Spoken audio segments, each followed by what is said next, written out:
Hey, good morning. It's Wolf Daddy. It's a whopping 8 degrees out here this morning as I crunch through the snow. But I've had a lot of requests for Romeo, so I'll go see if Romeo is out and about. It's cold, so he's probably got his furry little butt hiding until food time, but I brought him a couple treats, so maybe he'll come out and see us. Let's go find out. Hi, little boy. How's my little me today? How's this little boy, huh? How you doing, little man? Guess what? I have some treats. I have some treats for you, little boy. Come here. Let's see, where'd they go? Where did those treats go? Oh, they're in Dad's pocket. Look it.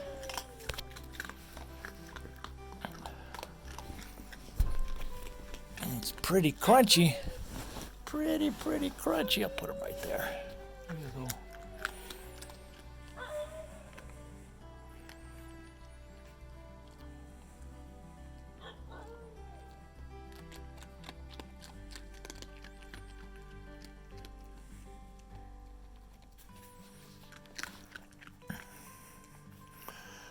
There's another one right there. There you go.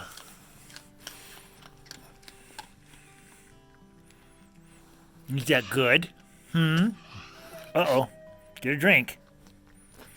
Your eyes look old, little man. Your eyes look very old. You okay? Anything else? What else? Pretty boy. That's all I have, honey.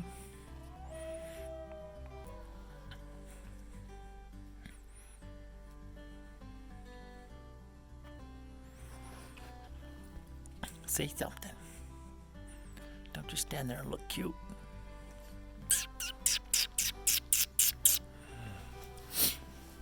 Oh, that's all I got, little man. But I think there's a crumb. I think there's a crumb or two you could find. Well, that's all I got. Look at this. Your house is so full of snow.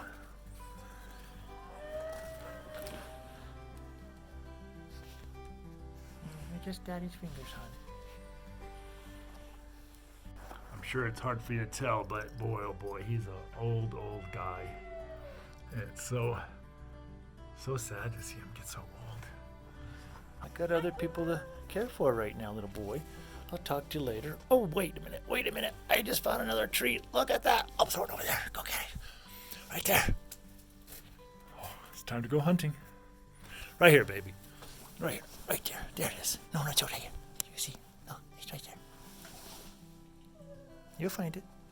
There, you just stepped on it, honey. You'll find it. Definitely getting old. Your nose isn't working. Oh, there it is.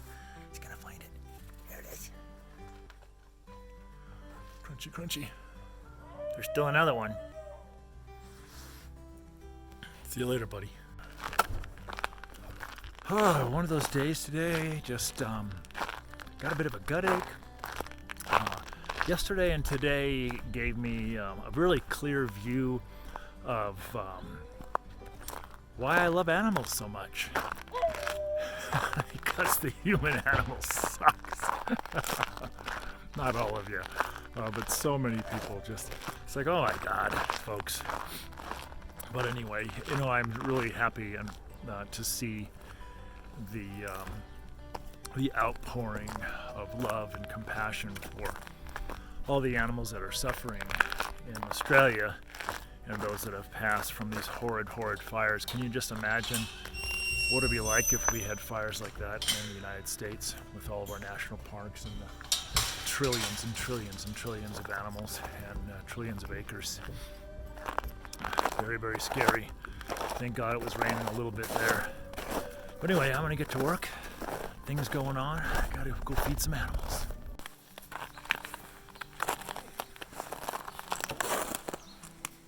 It's all right. I just wanted to see. Go ahead.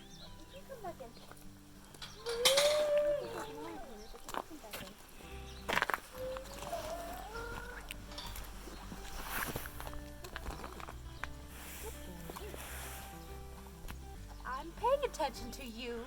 A little jealous.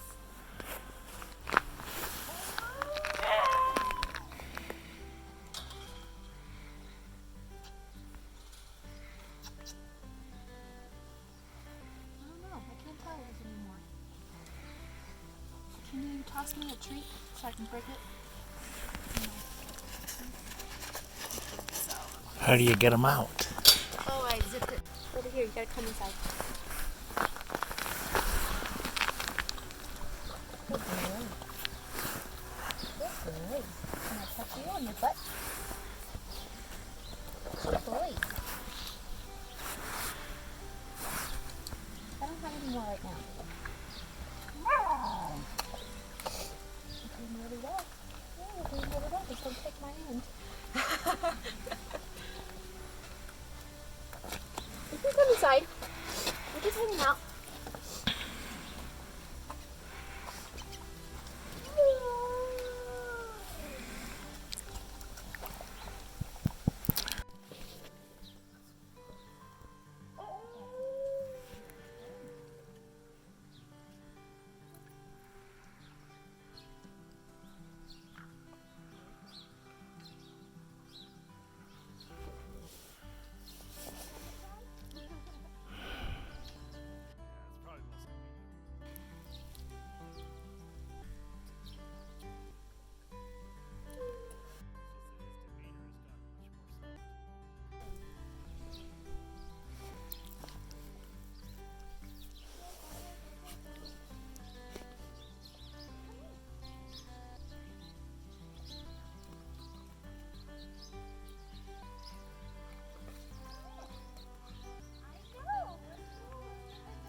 They hate it when I put a video on them.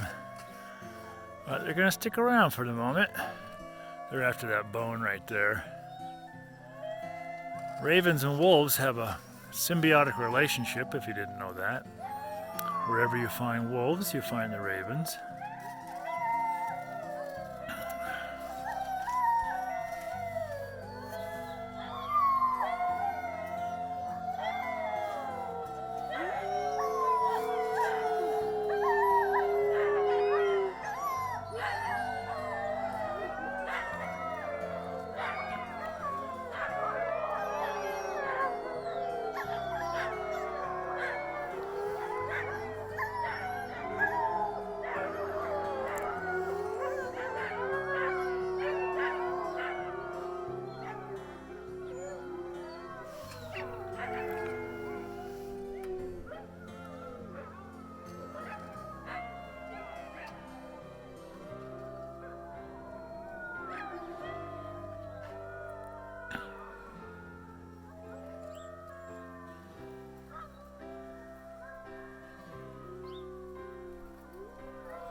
Well, Ravens, I'm going to have to interrupt you because there's some poo over there I got to pick up, so give me a sec.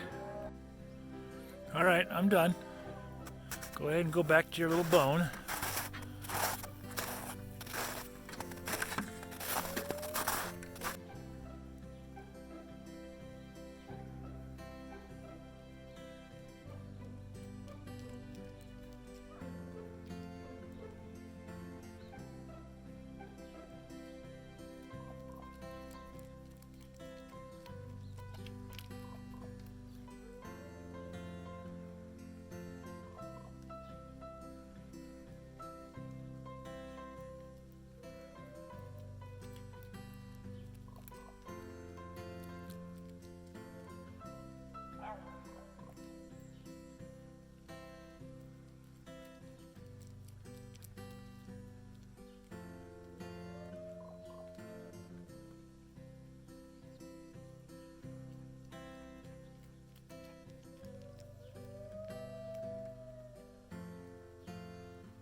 I just love watching the ravens and the wolves interact. So about that symbiotic relationship, in the wild, the ravens will signal to the wolves where the wild game is, and then of course that gives the ravens a meal. Here, I mean, over the last 23 years I've been here, the ravens originally, if you even thought about taking a photograph of the ravens, they fly away way back when. And but over the years, generations after generations of ravens have been born here, and now they're not very fearful. So it's kind of fun. Sometimes now that you can even, they'll stand on the top of a gate, you can open the gate and they'll still stay on there. Where before, I mean literally, I'm not kidding you, you just think about taking a picture, they'd fly away, and if you thought you could get your camera out and take a photo, they would fly away. But now they're kind of posers and hang out with us. Yesterday was a big raven day, and usually after the snow, when they're not eating during a snowstorm, the next day or so when they come, when we feed, they come and start trying to steal food from the wolves. It's pretty funny. And occasionally, a raven doesn't make it. They think that they're quick enough, and they're just not. I saw Flurry the other day just about get a raven twice, who was just getting too close to his elk head that he had. So I'm going to go into Naya's space now. Whoops, that was dandy. Not sure what happened there. So I'm gonna go hang out with Naya, pick up her poo. Come here. Would you let go for a second? Come here, grumpy monkey. Oh my goodness. He is just something. He came up to me when I walked in to say hello. and this monster bit his face, so he's now, hey, it's clothing. We go through this every day. It's clothing. Stop eating the clothes. Stop. Okay. Hey, I've been trying to make a video for several days now, and it's not been successful because I've been so crappy busy. And I'm being attacked while I'm trying to make a video. Oh my goodness. All right. I'm gonna have to put this down and tackle this monster. But hopefully I'll get a video out today.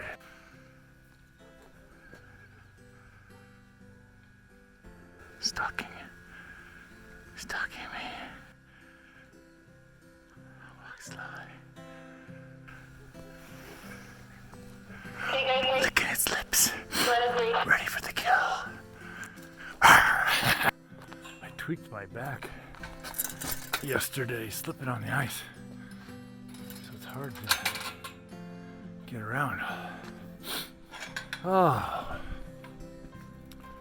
Well, woke up to I didn't wake up to it.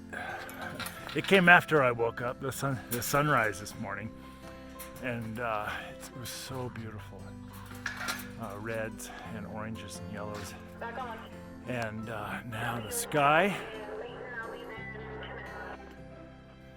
Copy that. I'll get these guys leashed up then. I'm out of breath. Yeah, now the clouds have come in and it feels like snow. Maybe. Temp is about 20 degrees, so it's pretty warm, considering what it could be. So Crystal and I are going to walk Flurry and Naya. My thumb is frozen. And of course, I've got the sniffles. So, before Crystal gets here, I woke up this morning with a song in my head. Does that happen to you? Wake up with a song in your head? And Buffalo Springfield. Yeah, you know that song, Something Happened in Here. What it is ain't exactly clear. There's a man with a gun over there telling me I got to do it. And Jared, You know that one. a while. I've already Yeah, so that's in my head. And then it started getting me thinking. after I'm done with all of that, And I thought of a story that I've told, never to you, but I've told to others from time to time, just talking about nature and how she works, and the comparison to nature herself and the wild animals and humans, and seeing that incredible similarity and that ridiculous difference. And so I'll talk about that after I walk these babies.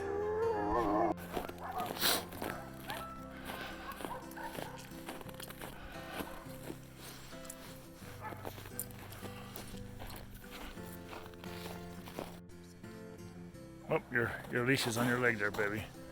Hoo-yah. Fix it. Fix your leg. Leg. All the way up. Fix it. There you go. Good girl. Oh, I smell poop. Can't imagine why. Stop. Hey, what's that sound? Everybody look what's going down. So, it's been a super busy morning walking animals, and I just gotta get this story out of me. So it's story time with Wolf Daddy. And so, I woke up this morning. The sunrise was so beautiful. Reds and oranges and yellows, and now it's all clouded over. And I took Flurry and Naya for a walk. It's just got this. There was so much silence, and it was just almost surreal for a time. And this morning when I got up, it was sort of that way too in the house. I just felt like, whoa, what's happening in the universe? And I know there's a lot going on, with the Australian fires, which is beyond most people's comprehension. Even those people who are amidst the fires. And of course we've got the rumor of World War III, and humans are fighting everywhere. And it just made me stop this morning and think about nature and how humans behave versus how nature behaves. And you might be going, yeah, Wolf Daddy, you're right. You don't see animals going to war. You don't see animals starting forest fires. You don't see animals doing this and doing that. It's only those damn humans. But we have to really take a closer look at that. And what came to my mind was a story about nature that a friend told me that happened to him. And it's a really good example of how we all mimic nature in some form or fashion, humans included. And humans are supposed to be the superior race, the intellectual ones, the ones who can rationalize, and the ones who can love and express emotions, and they're really a bunch of crazy freaking heinous humans doing horrible things to one another. But that also happens in nature. Nature isn't always kind or pretty. So here's my story to kind of illustrate that big question I think a lot of us have in our minds. I have in my mind about what the hell? Why would anyone do such a thing? Because if we just go back in history a little bit, we know that the Romans conquered the world. The Mongols conquered. There's just all this crazy human wars and slaughtering of innocent people, and it just makes me sick to my stomach. I can't even watch military movies. It just grosses me out at the heinous behavior of human beings. So here's my story. About 30 some years ago, my friend Steve, not the Steve that you're familiar with, a different Steve. I don't remember exactly how he acquired it, but I believe maybe for a birthday or a Christmas gift, someone gave him an ant farm, big red ants, and he's like an ant farm. So he put his ant farm together, and he got his ants in there, and he fed and watered his ants. And over time, he really fell in love with them, just watching what it was they were doing and all the work they would do every day. And he had a love affair, essentially, with this group of ants that he had on his counter in his dining area. And over time, he got to understand their behavior a little bit. He really just loved watching them. And one weekend, he took a 3-day weekend and fed his ants and gave his ants water, and took a fun 3-day weekend. It was a blast. And he came home and was stunned beyond belief about what had happened to his ants. And what had happened is a group of tiny little black ants, way smaller than the red ants inside the ant farm. Because you know the ant farm is a sealed container, but it does have air holes, too small for the ants in the farm to pass through, but not too small for those little black ants to come in and create complete, utter genocide upon those red ants. And Steve was so appalled that these foreigner ants would come and kill every single one of his ants and carry their bodies away.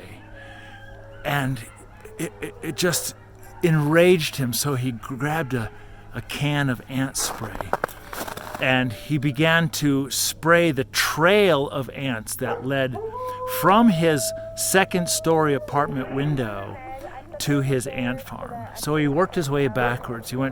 He's spraying from his ant farm, down the wall, across the carpet, up the wall, out the window. Then he goes outside and he's spraying this trail of ants down the side of the building, through the parking lot of the apartment building, over a cinder block wall. Hi, baby. You decided to go for a walk, huh? He did. Right on.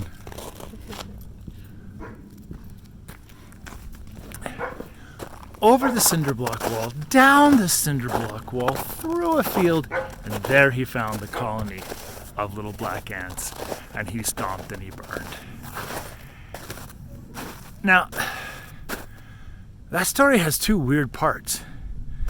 The weirdest part for me, not the part where Steve basically gave a little payback to this black ant colony, which I'm sure he didn't really put a dent in the volume of ants. But the mystery to me is, why? Why would a group of ants from so far away geographically, I mean, sure, it was probably only 60, 70 yards, but that's a long way for a tiny little ant to travel. But I know how ants work at some level. And what those ants did is they sent out scouts. And likely one of those scouts was walking around on the side of that building, and he smelled those red ants, considered them enemies, went back to the colony and got a group of warriors and came and slaughtered every single living being. Sound familiar? But really, why? Those red ants were being fed by a human being. They were not competition for food. They weren't competition for water or territory. So why would it happen? And I think that's one of the mysteries. But I think if we are to, at some level, look at humans, so the black ants had no real purpose. There was no resources to gain except for the bodies of the red ants and taking them back to their colony and eating them. But I think in a lot of ways it's a lot like humans who are like, oh look, those people have oil. Let's go take it from them because we need oil more than they do. Let's go kill a bunch of them and take their oil.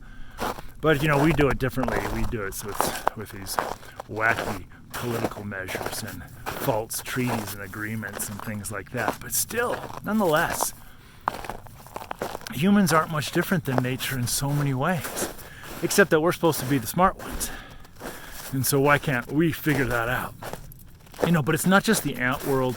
If you know anything about other species, they're always killing each other. And like the blacktail prairie dogs and the Gunnison prairie dogs. If their colonies get too close together, one of them is going to kill all the rest of them, and they'll eat the dead.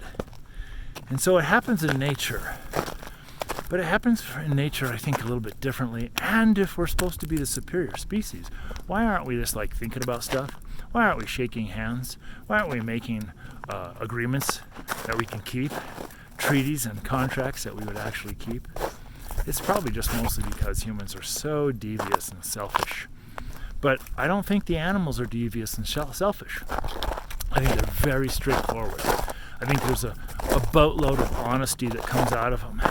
You know, we've seen it even like on Meerkat Manor. You know, one colony gets close to another and they start fighting. You know, and that's territorial. That's about food. That's about babies. It's about life. But it's straightforward. It's honest. It's not hidden. You know, and it goes back also to several hundred years ago, just in this country, in the U.S., with the Native American people. A lot of us have this idea, this dream, this fantasy that natives were these peaceful, spiritual people who lived close to nature. True, but they're also intensely warrior-like.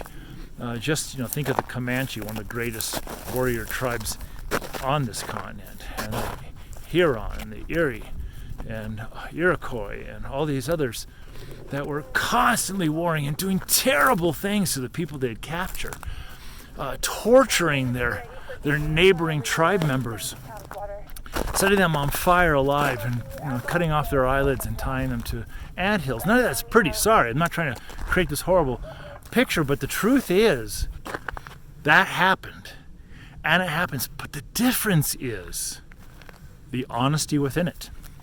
There's no hidden agenda. That is the way it works. There's no mystery. We're going to come to your tribe. We're going to take your women and children as slaves. No bones about it. That's open and honest. It's not crafty, devious. It's not making agreements and breaking them.